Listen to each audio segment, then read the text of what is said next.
Hello ವಿದ್ಯಾರ್ಥಿಗಳೇ, ಈ ಒಂದು ವಿಡಿಯೋದಲ್ಲಿ ನಾವು ನಿಮ್ಮ ಬಿಕಾಮ್ ಫಸ್ಟ್ ಸೆಮಿಸ್ಟರ್ SCP ಸಿಲೆಬಸ್ನ ಕನ್ನಡ ವಿಷಯದಲ್ಲಿ ಬರುವಂತಹ ಒಂದು ಲೇಖನ ಮಾನವೀಯತೆ ಅಂತಾರಲ್ಲ ಅದರ ಬಗ್ಗೆ. ಈ ಲೇಖನದ ಮೇಲೆ ಕೇಳುವಂತಹ 5 ಮತ್ತು 15 ಅಂಕದ ಪ್ರಶ್ನೆಗಳನ್ನ ಕುರಿತು ಚರ್ಚೆ ಮಾಡೋಣ.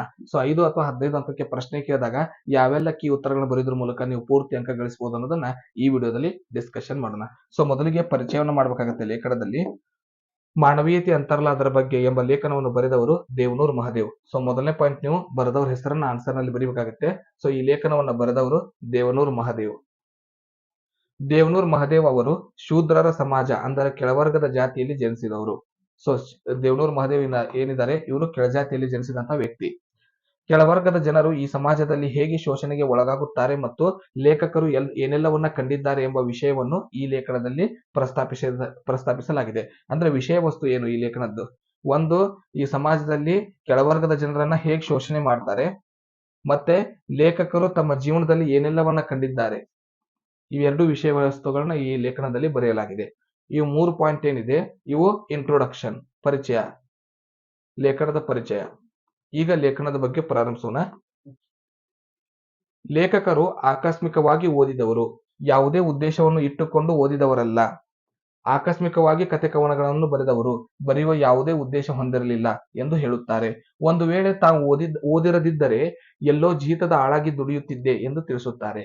ಅಂದ್ರೆ ಲೇಖಕರು ಅವರು ಕಲ್ತಂತ ವಿದ್ಯಾಭ್ಯಾಸ ಏನಿದೆ ಅದು ಆಕಸ್ಮಿಕವಾಗಿ ಅವರಿಗೆ ಸಿಕ್ಕಂತದ್ದು. ಉದ್ದೇಶ ಪೂರ್ವಕವಾಗಿ ಇದನ್ನೇ ಆಗ್ಬೇಕು ನಾನು ಅಂತ ಉದ್ದೇಶ ಇಟ್ಟುಕೊಂಡು ಆದವರಲ್ಲ. ಲೇಖನಗಳನ್ನ, ಕವಿತೆಗಳನ್ನ, ಕವನಗಳನ್ನ, ಕಾದಂಬರಿಗಳನ್ನ ಉದ್ದೇಶ ಪೂರ್ವಕವಾಗಿ ಬರೆದವರಲ್ಲ, ಆಕಸ್ಮಿಕವಾಗಿ ಬರೆದವರು. ಒಂದ್ ವೇಳೆ ಏನಾದ್ರೂ ಅವರು ಓದಿರದಿದ್ರೆ, ಈ ಕತೆ ಕವನ ಲೇಖನ ಬರೆಯುವಂತ ಒಬ್ಬ ಖ್ಯಾತ ಲೇಖಕರಾಗಿರ್ದಿದ್ರೆ ಎಲ್ಲೋ ಒಬ್ಬರು ಮನೆಯಲ್ಲಿ ಅವರು ಜೀತದ ಆಳಾಗಿ ದುಡಿತಿದ್ರು. ಯಾಕಂದ್ರೆ ಅವರು ಕೆಳಜಾತಿಯವರು. ಲೇಖಕರು ಓದಿದ ಕಾರಣದಿಂದ ಕೆಲವು ವಿಷಯಗಳನ್ನು ತಿಳಿದುಕೊಂಡಿದ್ದಾರೆ ಹಾಗೂ ತಿಳಿದವರ ಒಡನಾಟದಿಂದ ಒಂದಿಷ್ಟು ತಿಳಿದುಕೊಂಡಿದ್ದಾರೆ. ಅಂದರೆ ಸಮಾಜದಲ್ಲಿ ನಡೆಯುವ ಶೂದ್ರರ ಅವಮಾನಗಳ ಬಗ್ಗೆ ಹೇಳಿದ್ದಾರೆ.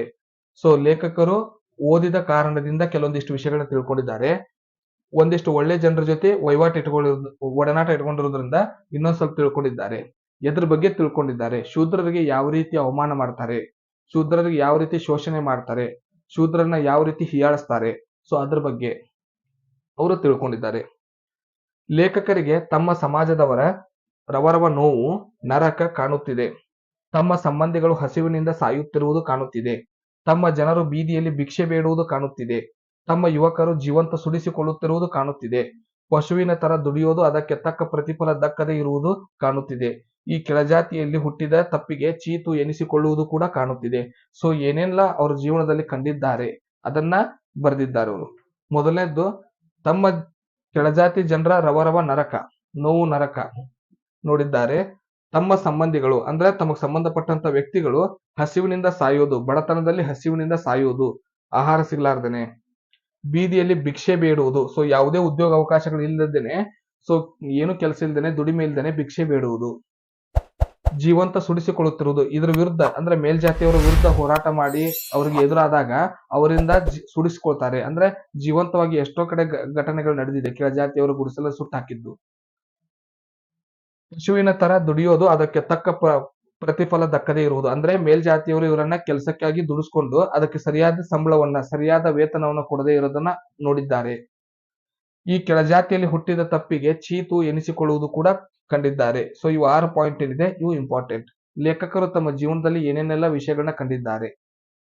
ರವರವ ನರಕ, ನೋವು, ಸಂಬಂಧಿಕರು ಹಸಿವಿನಿಂದ ಸಾಯೋದು, ತನ್ನ ಜೊತೆ ಇರುವಂತ ಗೆಳೆಯರು ಭಿಕ್ಷೆ ಬೇಡೋದು, ತಮ್ಮ ಜನರು ಅಥವಾ ತಮ್ಮ ಜಾತಿಯ ಜನರು, ಯುವಕರು ಸುಡಿಸಿಕೊಳ್ತಾ ಇರೋದು, ವಿರೋಧ ಮಾಡಿದ್ದಕ್ಕೆ, ಮೇಲ್ಜಾತಿಯವರ ವಿರೋಧಿಸಿದ್ದಕ್ಕೆ ಸುಡಿಸ್ಕೊಳ್ತಾ ಇರೋದು, ದುಡಿಯೋದಕ್ಕೆ ತಕ್ಕ ಪ್ರತಿಫಲ ಇಲ್ಲ, ಸಂಬಳ ಇಲ್ಲ, ಮತ್ತೆ ಕೆಳಜಾತಿಯ ಹುಟ್ಟಿದ ತಪ್ಪಿಗೆ ಕೆಟ್ಟ ಶಬ್ದಗಳನ್ನ ಅನಿಸ್ಕೊಳ್ಳೋದು, ಚೀತು ಅಂದ್ರೆ ಇಲ್ಲಿ ಬೈಗುಳಗಳನ್ನ ಅನಿಸ್ಕೊಳ್ಳೋದು. ಇವೆಲ್ಲವನ್ನ ಅನುಭವಿಸಿದ್ದಾರೆ. ಲೇಖಕರು ಸ್ವಾತಂತ್ರ್ಯದ ಬಗ್ಗೆ ತಿಳಿಸುತ್ತಾರೆ. ಸ್ವಾತಂತ್ರ್ಯ ಎಂಬುದು ಕೇವಲ ದೇಶಕ್ಕೆ ಮಾತ್ರ ಸಿಕ್ಕಿದೆ, ಅದು ತಮ್ಮ ಶೂದ್ರ ಜನಾಂಗಕ್ಕೆ ಅಲ್ಲ ಎಂದು ವ್ಯಥೆಯನ್ನು ತಿಳಿಸುತ್ತಾರೆ. ಅಂದ್ರೆ ಸ್ವಾತಂತ್ರ್ಯ ಸಿಕ್ಕಿರೋದು ನಮ್ಮ ದೇಶಕ್ಕೆ, ಆದ್ರೆ ಶೂದ್ರರಿಗಲ್ಲ. ಶೂದ್ರರು ಇನ್ನೂ ಶೂದ್ರರಾಗಿ ಇದ್ದಾರೆ. ಮೇಲ್ಜಾತಿಯವರ ಅಡಿಯಾಳಾಗಿ ಕೆಳಜಾತಿಯವರು ಇನ್ನೂ ಇದ್ದಾರೆ. ಅವರಿಗೆ ಸ್ವಾತಂತ್ರ್ಯ ಇನ್ನೂ ಸಿಕ್ಕಿಲ್ಲ. ಸ್ವಾತಂತ್ರ್ಯ ಕೆಲವು ಬಾರಿ ಯಮದೂತನಂತೆ ಕಾಣುತ್ತದೆ. ಅದು ಕೆಲ ಜನರ ಮೇಲೆ ದಬ್ಬಾಳಿಕೆ ಮಾಡುತ್ತದೆ, ವ್ಯಕ್ತಿಗತ ಸ್ವಾತಂತ್ರ್ಯದ ಹೆಸರಿನಲ್ಲಿ ಶೋಷಣೆ ಮಾಡುತ್ತದೆ. ಸೊ ಕೆಲವೊಂದು ಬಾರಿ ಈ ಸ್ವಾತಂತ್ರ್ಯ ಏನ್ ಮಾಡುತ್ತೆ, ಯಮದೂತನಂತೆ ಕಾಣುತ್ತೆ. ಅಂದ್ರೆ ಆ ಸ್ವಾತಂತ್ರ್ಯವನ್ನ ದುರುಪಯೋಗಪಡಿಸಿಕೊಂಡು ಒಬ್ಬ ವ್ಯಕ್ತಿ ಇನ್ನೊಬ್ಬ ವ್ಯಕ್ತಿಗೆ ಹಾನಿ ಮಾಡುವುದು, ನಷ್ಟ ಮಾಡುವುದು, ಸಾಯಿಸೋದನ್ನ ಒಳಗೊಂಡಿದೆ. ಸೊ ಸ್ವಾತಂತ್ರ್ಯದ ಹೆಸರಿನಲ್ಲಿ ಶೋಷಣೆ ಮಾಡ್ತಾರೆ. ಸೊ ಇವನ್ನ ಸ್ವಾತಂತ್ರ್ಯದ ಬಗ್ಗೆ ಅವರ ಅಭಿಪ್ರಾಯ. ಲೇಖಕರು ಶೋಷಣೆಗೆ ಕಾರಣವನ್ನು ತಿಳಿಸುತ್ತಾರೆ. ಯಾಕೆ ಈ ರೀತಿ ಶೋಷಣೆ ಇನ್ನೂ ನಡೀತಾ ಇದೆ, ಸ್ವಾತಂತ್ರ್ಯ ಸಿಕ್ಕರು, ಇಷ್ಟೆಲ್ಲ ಸಂವಿಧಾನ ಇದ್ರು, ಇಷ್ಟೆಲ್ಲ ಕಾನೂನು ನಿಯಮಗಳಿದ್ರು, ಇನ್ನೂ ಶೋಷಣೆ ಯಾಕೆ ನಡೀತಾ ಇದೆ? ಮೊದಲನೇದ್ದು, ಭಾರತದಲ್ಲಿ ನಡೆಯುತ್ತಿರುವ ಸನಾತನದಿಂದ. ಸೊ ಸನಾತನ ಧರ್ಮ ಅಂತ ಏನಿದೆ, ಸೊ ಇದರಿಂದಾಗಿ ಬಂಡವಾಳಶಾಹಿಗಳ ಧೋರಣೆಯಿಂದ, ಅಂದ್ರೆ ದೊಡ್ಡ ದೊಡ್ಡ ಶ್ರೀಮಂತರಿಂದ, ಬಂಡವಾಳಶಾಹಿಗಳು ಇದರ ಅರ್ಥ ಶ್ರೀಮಂತರು, ಜಮೀನ್ದಾರರು, ಕುಟಿಲ ಜನರ ಕ್ರೂರತೆಯಿಂದ, ಅಂದ್ರೆ ರಾಜಕೀಯ ವ್ಯಕ್ತಿಗಳಿಂದ, ಜಾತಿ ವರ್ಣ ವ್ಯವಸ್ಥೆ, ಕೆಳವರ್ಗದಲ್ಲಿ ಹುಟ್ಟುವ ಬೆಳೆಯಬೇಕೆಂಬ ಮಕ್ಕಳ ಕಾಲು ಕತ್ತರಿಸಿ ನಡೆಯದಂತೆ ಮುಂದೆ ಹೋಗದಂತೆ ಮಾಡಿದೆ ಎಂದು ಹೇಳುತ್ತಾರೆ. ಇನ್ನೊಂದು, ಜಾತಿ ವರ್ಣ ವ್ಯವಸ್ಥೆ. ಇಂದಿಗೂ ಕೂಡ ಜಾತಿಯ ಹೆಸರುಗಳು, ವರ್ಣದ ಹೆಸರುಗಳು ಇರೋದ್ರಿಂದ, ಈ 4 ಕಾರಣಗಳಿಂದ ಇಂದಿಗೂ ಕೂಡ ನಮ್ಮ ದೇಶದಲ್ಲಿ ಜಾತಿ ವ್ಯವಸ್ಥೆ ಇದೆ. ಮೊದಲನೇದ್ದು ಸನಾತನ ಧರ್ಮದಿಂದ, ಎರಡನೇದ್ದು ಬಂಡವಾಳಶಾಹಿ ಅಂದ್ರೆ ಶ್ರೀಮಂತರಿಂದ, ಮೂರನೇದ್ದು ಕುಟಿಲ ಜನರು ಅಂದ್ರೆ ರಾಜಕೀಯ ವ್ಯಕ್ತಿಗಳಿಂದ, ನಾಲ್ಕನೇದ್ದು ಜಾತಿ ವರ್ಣ ವ್ಯವಸ್ಥೆಯಿಂದ. ಇಂದಿಗೂ ಕೂಡ ಜಾತಿಗಳಿಗೆ ಹೆಸರು, ವರ್ಣಗಳಿಗೆ ಹೆಸರು ಇರೋದ್ರಿಂದ. ಸೊ ಇವುಗಳಿಂದಾಗಿ ನಮ್ಮ ದೇಶದಲ್ಲಿ ಜಾತಿ ಇನ್ನೂ ಕೂಡ ಉಳಿದಿದೆ. ಈ ಅರ್ಥ ವ್ಯವಸ್ಥೆಯಲ್ಲಿ ಬಡವರು ಶ್ರೀಮಂತರಾಗಬಹುದು, ಶ್ರೀಮಂತರು ಸಾಯಿಗುಡ್ ಕ್ಲಾಸಸ್ ಸಂಸ್ಥೆ ವತಿಯಿಂದ ಸಿಗುವಂತಹ ಸೌಲಭ್ಯಗಳನ್ನು ನೀವು ಪಡ್ಕೋಬೇಕಂದ್ರೆ ಗೂಗಲ್ ನಲ್ಲಿ ನೀವು ಸರ್ಚ್ ಎಂಜಿನ್ ನಲ್ಲಿ ಸಾಯಿಗುಡ್ ಕ್ಲಾಸಸ್ ಅಂತ ಟೈಪ್ ಮಾಡಿ ಸರ್ಚ್ ಮಾಡಬೇಕಾಗುತ್ತೆ. ಸೊ ಆಗ ಈ ರೀತಿಯಾದ ಲಿಂಕ್ ಗಳು ಓಪನ್ ಆಗುತ್ತೆ. ಮೊದಲನೇ ಲಿಂಕ್ ಮೇಲೆ ನೀವು ಕ್ಲಿಕ್ ಮಾಡಿದಾಗ ನಮ್ಮ ವೆಬ್ ಪೇಜ್ ಓಪನ್ ಆಗುತ್ತೆ. ಸೊ ವೆಬ್ ಪೇಜ್ ನಲ್ಲಿ ಡೌನ್ಲೋಡ್ ನೌ ಮೇಲೆ ಕ್ಲಿಕ್ ಮಾಡಿದಾಗ ನಮ್ಮ ಸಂಸ್ಥೆ ವತಿಯಿಂದ ಬಿಡುಗಡೆ ಮಾಡಿದಂತಹ ಮೊಬೈಲ್ ಆಪ್ ನಿಮಗೆ ಲಭ್ಯವಾಗುತ್ತೆ.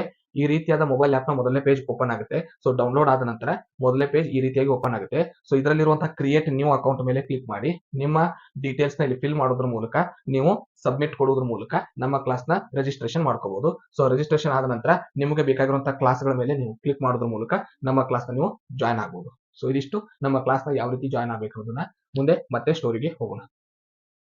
ಆಗಬಹುದು, ಆದರೆ ಮೇಲ್ಜಾತಿಯವರು ಕೆಳಜಾತಿಯವರಾಗಲು ಸಾಧ್ಯವಿಲ್ಲ, ಕೆಳಜಾತಿಯವರು ಮೇಲ್ಜಾತಿಯವರು ಆಗಲು ಸಾಧ್ಯವಿಲ್ಲ. ಅಂದ್ರೆ ಬಡವರು ಶ್ರೀಮಂತರಾಗಬಹುದು, ಶ್ರೀಮಂತರು ಬಡವರಾಗಬಹುದು, ಆದ್ರೆ ಏನಾಗಕ್ ಸಾಧ್ಯ ಇಲ್ಲ ಅಂದ್ರ ಮೇಲ್ಜಾತಿಯವರು ಕೆಳಗ್ ಬರೋದಕ್ಕೆ ಸಾಧ್ಯ ಇಲ್ಲ, ಕೆಳಜಾತಿಯವರು ಮೇಲ್ಜಾತಿಯವ್ರನ್ನ ಸೇರೋದಕ್ಕೆ ಸಾಧ್ಯ ಇಲ್ಲ. ಹುಟ್ಟುತ್ತಲೇ ಮೇಲು ಕೀಳೆಂಬ ಶಸ್ತ್ರಚಿಕಿತ್ಸೆ ನಡೆಸಲಾಗುತ್ತದೆ. ಹುಟ್ಟುತ್ತಲೇ ಆ ವ್ಯಕ್ತಿಗೆ ಒಂದು ಜಾತಿ ಸರ್ಟಿಫಿಕೇಟ್ ಕೊಟ್ಬಿಡ್ತಾರೆ, ಜನನ ಪತ್ರದಲ್ಲೇ ಜಾತಿಯನ್ನ ಮೆನ್ಷನ್ ಮಾಡ್ಬಿಟ್ಟಿರ್ತಾರೆ. ಬಡತನದಲ್ಲಿ ಇರುವಂತವರು ಅವಮಾನಿತರಾದವರು, ದಲಿತರ ತುಳಿತಕ್ಕೆ ಒಳಗಾದವರು, ಕೆಲಸ ಸಮುದಾಯದವರು, ಮಹಿಳೆಯರು, ಅನುಮಾನಿತ ಮುಸ್ಲಿಮರು ಸೇರಿದರೆ ಒಟ್ಟು ಜನಸಂಖ್ಯೆ 80ರಷ್ಟು ಆಗುತ್ತದೆ. ಅಂದ್ರೆ ಈ ಲೇಖಕರ ಪ್ರಕಾರ ದೇಶದಲ್ಲಿರುವಂತಹ ಜನಸಂಖ್ಯೆ ಯಾವ ರೀತಿ ಇದೆ? ಮೊದಲನೇದ್ದು, ಕೆಳಜಾತಿಯಲ್ಲಿ ಹುಟ್ಟಿ ಅವಮಾನ ಅನುಭವಿಸಿದವರು ಒಂದನೇ ವಿಧ, ಅವಮಾನಿತರಾದವರು, ದಲಿತರು, ತುಳಿತಕ್ಕೆ ಒಳಗಾದವರು, ಕೆಲಸ ಸಮುದಾಯದವರು ಅಂದ್ರೆ ದುಡಿಯೋ ಜನ, ಕೂಲಿ ಕಾರ್ಮಿಕರು, ಮಹಿಳೆಯರು, ಅನುಮಾನಿತ ಮುಸ್ಲಿಮರು ಅಂದ್ರೆ ನೀವು ಈ ದೇಶದವರೆಲ್ಲ ಪಾಕಿಸ್ತಾನದವರು ಅನ್ನೋ ರೀತಿ ಅನುಮಾನ ಪಡೋದು ಮುಸ್ಲಿಮರು ಕಂಡ್ರೆ. ಸೊ ಈ 6 ರೀತಿ ಜನ ಏನಿದ್ದಾರೆ ಅವರೆಲ್ಲ ಸೇರಿದ್ರೆ ನಮ್ಮ ದೇಶದ ಜನಸಂಖ್ಯೆ 80% ಅವರಿದ್ದಾರೆ. ಕೇವಲ 20ರಷ್ಟು ಮಾತ್ರ ಮೇಲ್ವರ್ಗದವರು. ಅದರ ಅಧಿಕಾರ, ಪ್ರಜಾಪ್ರಭುತ್ವದ ಹೆಸರಿನಲ್ಲಿ 20% ಜನರು ಎಲ್ಲವನ್ನು ಹಿಡಿದಿಟ್ಟುಕೊಂಡಿದ್ದಾರೆ. ಈ ದೇಶದಲ್ಲಿ ಇವು ಹೇಗೆ ಕಾರಣ ಜಾತಿ ವ್ಯವಸ್ಥೆಗೆ, ಅದೇ ರೀತಿ ಇನ್ನೊಂದು ಕಾರಣವನ್ನು ಕೊಟ್ಟಿದ್ದಾರೆ. ನಮ್ಮ ದೇಶದಲ್ಲಿರುವಂತಹ ಮಹಿಳೆಯರು, ಮುಸ್ಲಿಮರು, ದಲಿತರು, ಕೆಲಸದ ವರ್ಗದವರು, ಕಡಿಮೆ ಜಾತಿಯವರು, ಈ ವರ್ಗದ ಎಲ್ಲ ಜನರು ಕೂಡಿಸಿದ್ರೆ 80% ಜನ ಆಗ್ತಾರೆ. 20% ಮೇಲ್ವರ್ಗದ ಜನ ಇದ್ದಾರೆ. ಆದ್ರೆ ಈ 20% ಜನರೇ ಏನ್ ಮಾಡಿದ್ದಾರೆ ಅಂದ್ರೆ ಇಡೀ ದೇಶವನ್ನ ತಮ್ಮ ಕಂಟ್ರೋಲ್ ಅಲ್ಲಿ ಇಟ್ಕೊಂಡಿದ್ದಾರೆ, ಅವ್ರ ಕೈಯಿಂದ ಹಿಡಿತದಲ್ಲೇ ಇದೆ. ಜನಸಂಖ್ಯೆ ಜಾಸ್ತಿ ಇದ್ರೂ ಕೂಡ ದಲಿತರಿಗೆ ಯಾವ ಹಕ್ಕು ಅಧಿಕಾರನೂ ಇಲ್ಲ. ಲೇಖಕರು ಕುವೆಂಪು ಅವರ ಮಳೆಗಳಲ್ಲಿ ಮದುಮಗಳು ಹಾಗೂ ಕಾರಂತರ ಚೋಮನದುಡಿ ಕುರಿತು ಮಾತನಾಡುತ್ತಾರೆ. ಅಂದ್ರೆ ಅವರಿಬ್ಬರು ಬರೆದಂತ ಕೃತಿಗಳಲ್ಲಿ ದಲಿತರಿಗೆ ಸಿಗಬೇಕಾದ ಸಮಾನತೆ ಬಗ್ಗೆ ಮಾತಾಡಿದ್ದಾರೆ ಕುವೆಂಪು ಅವರು, ಕಾರಂತರು. ಕೆಳವರ್ಗದವರಿಗೆ ಕರುಣೆ, ಮಮಕಾರ ಇವುಗಳಿಗಿಂತ ಸಮಾನತೆ ಎಷ್ಟು ಅವಶ್ಯಕತೆ ಇದೆ ಎಂದು ತಿಳಿಸಿದ್ದಾರೆ. ಅಂದ್ರೆ ಕುವೆಂಪು ಅವರ ಲೇಖನ, ಕಾರಂತರ ಲೇಖನದಲ್ಲಿ ಬಡವರ್ಗದವರಿಗೆ, ದಲಿತರಿಗೆ, ಕೆಳವರ್ಗದ ಜನರಿಗೆ ಅವಶ್ಯಕತೆ ಇರೋದು ಕರುಣೆ, ಮಮಕಾರ ಅಲ್ಲ, ಅವ್ರಿಗೆ ಬೇಕಾಗಿರೋದು ಸಮಾನತೆ. ಈಗಿನ ಸಾಹಿತಿಗಳ ಬಗ್ಗೆ ಹೀಗೆ ಹೇಳುತ್ತಾರೆ: ನಮ್ಮ ಜೀವನದಲ್ಲಿ ನಾವು ಬಯಸಿದ್ದೆಲ್ಲ ತಕ್ಷಣ ಸಿಗುತ್ತದೆ, ಆಸೆ ನೆರವೇರುವಿಕೆ ನಡುವಿನ ಅಂತರ ಕಡಿಮೆಯಾಗಿದೆ. ಅಂದ್ರೆ ನಾವು ಬಯಸುವಂತ ಆಸೆ, ಅದನ್ನ ನಾವು ಈಡೇರಿಸಿಕೊಳ್ಳದೆ ನೆರವೇರುವಿಕೆ. ಈ ಆಸೆ ಮತ್ತು ನೆರವೇರಿಕೆ ನಡುವೆ ಸಂಬಂಧ ಅಂತರ ಕಡಿಮೆ ಆಗಿದೆ. ಅಂದ್ರೆ ನಾವು ಏನ್ ಇಷ್ಟಪಡ್ತೀವಿ ಅದನ್ನ ನಾವು ಈಗ ಪಡ್ಕೋಬಹುದು. ಆದ್ರೆ ಏನ್ ಕಡಿಮೆ ಆಗಿಲ್ಲ, ಜಾತಿ ವ್ಯವಸ್ಥೆ ನಡುವಿನ ಭೇದ ಭಾವ ಇನ್ನೂ ಹೆಚ್ಚಾಗಿದೆ ವಿನಃ ಕಡಿಮೆ ಆಗಿಲ್ಲ. ದಲಿತರಿಗೆ ದೊಡ್ಡ ದೊಡ್ಡ ಇದಕ್ಕೆ ಈ ಜಾತಿ ವ್ಯವಸ್ಥೆಗೆ ಏನು ಪರಿಹಾರ ಅನ್ನೋದನ್ನ ಹೇಳ್ತಾರೆ. ಒಂದ್ 7 ಪಾಯಿಂಟ್ ಅವ್ರು ಈ ಜಾತಿ ವ್ಯವಸ್ಥೆ ಹೋಗ್ಬೇಕಂದ್ರೆ ಏನೆಲ್ಲ ಮಾಡಿದ್ರೆ ದೇಶದಲ್ಲಿ ಜಾತಿ ವರ್ಣ ವ್ಯವಸ್ಥೆ ಹೋಗುತ್ತೆ ಅಂತ ಹೇಳ್ತಾರೆ.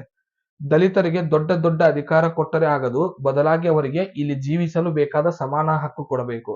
ಅಂದ್ರೆ ಈಗ ರಾಷ್ಟ್ರಪತಿ ದಲಿತರೇ ಇದ್ದಾರೆ. ಸೊ ಈ ರೀತಿಯಾದ ದಲಿತರಿಗೆ ದೊಡ್ಡ ದೊಡ್ಡ ಅಧಿಕಾರ ಒಬ್ಬರಿಗೆ ಕೊಟ್ಟು ನಾವೆಲ್ಲಾ ಕೊಟ್ಟಿದ್ದೀವಿ ಅಂತ ತೋರಿಸ್ಕೊಳ್ಳೋ ಅವಶ್ಯಕತೆ ಇಲ್ಲ. ಬದಲಾಗಿ ಇರೋ ಜನರಿಗೆ ಸಮಾನತೆ ಕೊಟ್ರೆ ಸಾಕು, ಸಾಮಾನ್ಯ ಜನರಿಗೆ ಸಮಾನತೆ ಕೊಟ್ರೆ ಸಾಕು ಅಂತ ಹೇಳ್ತಾರೆ. ದಲಿತರಿಗೆ ಬದುಕಲು ಮೂಲ ಸೌಕರ್ಯಗಳನ್ನು ಒದಗಿಸಬೇಕು. ಸೊ ಅವ್ರಿಗೆ ದುಡ್ಡು ಕೊಡೋದಲ್ಲ, ಅವ್ರು ಬದುಕೋದಕ್ಕೋಸ್ಕರ ಸೌಕರ್ಯಗಳನ್ನು ಕೊಡಬೇಕು. ಮೊದಲನೇದ್ದು ಅವ್ರಿಗೆ ಅಧಿಕಾರ ಬೇಡ, ಅವ್ರಿಗೆ ಬೇಕಾಗಿರೋದು ಸಮಾನ ಹಕ್ಕು ಬದುಕೋದಕ್ಕೆ. ಎರಡನೇದ್ದು ಅವರಿಗೆ ಮೂಲ ಸೌಕರ್ಯ ಬೇಕು, ದುಡ್ಡಲ್ಲ. ದಲಿತರ ಕುರಿತು ನಿರಂತರವಾಗಿ ಬರವಣಿಗೆಗಳು ಬರಬೇಕು. ಸೊ ಯಾವಾಗ ಅವಶ್ಯಕತೆ ಇದೆ ಅವಾಗಷ್ಟೇ ಮಾತಾಡೋದು, ಯಾವ್ದಾದ್ರು ಗಲಭೆ ನಡೆದಾಗ ಮಾತಾಡೋದು, ಯಾವಾಗಾದ್ರೂ ತಮಗ ಅವಶ್ಯಕತೆ ಬಿದ್ದಾಗ ಬರವಣಿಗೆಯಲ್ಲಿ, ಪುಸ್ತಕಗಳಲ್ಲಿ, ಪತ್ರಿಕೆಗಳಲ್ಲಿ ಬರೆಯೋದಲ್ಲ, ನಿರಂತರವಾಗಿ ದಲಿತರ ಬಗ್ಗೆ ತಿಳುವಳಿಕೆ ಮೂಡಿಸ್ಬೇಕು ಜನರಲ್ಲಿ ಬರವಣಿಗೆ ಮೂಲಕ. ಅವರು ಮಾಡುವ ಪ್ರತಿಭಟನೆ ಅವರಿಗೆ ಒಳ್ಳೆಯದು ಕೆಟ್ಟದು ಗೊತ್ತಿಲ್ಲ, ಮಾಡುವ ಹೋರಾಟಕ್ಕೆ ಅರ್ಥವಿರಬೇಕು. ಈ ಪ್ರತಿಭಟನೆಗಳು ಏನ್ ನಡೀತಾವ ದಲಿತರಿಗಾಗಿ, ಸೊ ಅವುಗಳಿಗೆ ಅರ್ಥವಿರಬೇಕು. ಏನೋ ತೋರ್ಸೋದಕ್ಕೋಸ್ಕರ, ಸರ್ಕಾರಕ್ಕೆ ಏನೋ ಒಂದು ಏನು ನ್ಯೂಸ್ ನಲ್ಲಿ ಬರೋದಕ್ಕೋಸ್ಕರ, ಪತ್ರಿಕೆಗಳಲ್ಲಿ ಬರೋದಕ್ಕೋಸ್ಕರ ಆಗ್ಬಾರ್ದು. ಅದಕ್ಕೆ ಅರ್ಥ ಇರಬೇಕು. ಅಂದ್ರ ಹಿಡಿದಂತ ಹೋರಾಟ ಸಕ್ಸಸ್ ಆಗುವವರೆಗೂ ಬಿಡಬಾರದು. ಒಕ್ಕಲಿಗರು, ಲಿಂಗಾಯತರು, ದಲಿತರು ಪರಸ್ಪರ ಭೇದ ಭಾವ ಮಾಡುವುದನ್ನು ನಿಲ್ಲಿಸಬೇಕು. ಸೊ ಈ 3 ವರ್ಗದ ಜನ ಏನಿದ್ದಾರೆ, ಕೃಷಿಕರು, ದಲಿತರು, ಲಿಂಗಾಯತರು ಒಗ್ಗಟ್ಟಾಗಬೇಕು. ಬ್ರಾಹ್ಮಣರು ಬುದ್ಧಿ, ಹೃದಯ, ಹೊಟ್ಟೆ ತರ ತಾರತಮ್ಯ ಮೌಲ್ಯವನ್ನು ಬಿಡಬೇಕು. ಅಂದ್ರೆ ಬುದ್ಧಿ, ಹೃದಯ, ಹೊಟ್ಟೆ ಇವು 3ಗಳ ಗುಣ ಬೇರೆ ಬೇರೆ ಇದೆ. ಈ ರೀತಿಯಾಗಿ ಮನುಷ್ಯರಲ್ಲಿ ಭೇದ ಭಾವ ಕಾಣೋದನ್ನ ನಿಲ್ಲಿಸಬೇಕು. ಕೊನೆಯದಾಗಿ ಉಪಸಂಹಾರದಲ್ಲಿ ಅವ್ರು ಹೇಳೋದು ಅಂದ್ರೆ, ಈ ಲೇಖನದಿಂದ ನಮ್ಗೆ ಏನ್ ಅರ್ಥ ಆಯ್ತು ಬರೆಯೋದೇ ಉಪಸಂಹಾರ. ಸಮಾನತೆ, ಸ್ವಾತಂತ್ರ್ಯ, ಮಾನವೀಯತೆ, ಸ್ಪರ್ಶ ಇವುಗಳಿಗಾಗಿ ಅಲ್ಪಸಂಖ್ಯಾತರು ಬಯಸುವ ಹಂಬಲವನ್ನು ಈ ಲೇಖನದ ಮೂಲಕ ತಿಳಿದುಕೊಳ್ಳಬಹುದು. ಅಂದ್ರೆ ಅಲ್ಪಸಂಖ್ಯಾತರು ಬಯಸೋದು ದುಡ್ಡನ್ನಲ್ಲ, ಅಧಿಕಾರವನ್ನಲ್ಲ, ಹಕ್ಕುಗಳನ್ನ.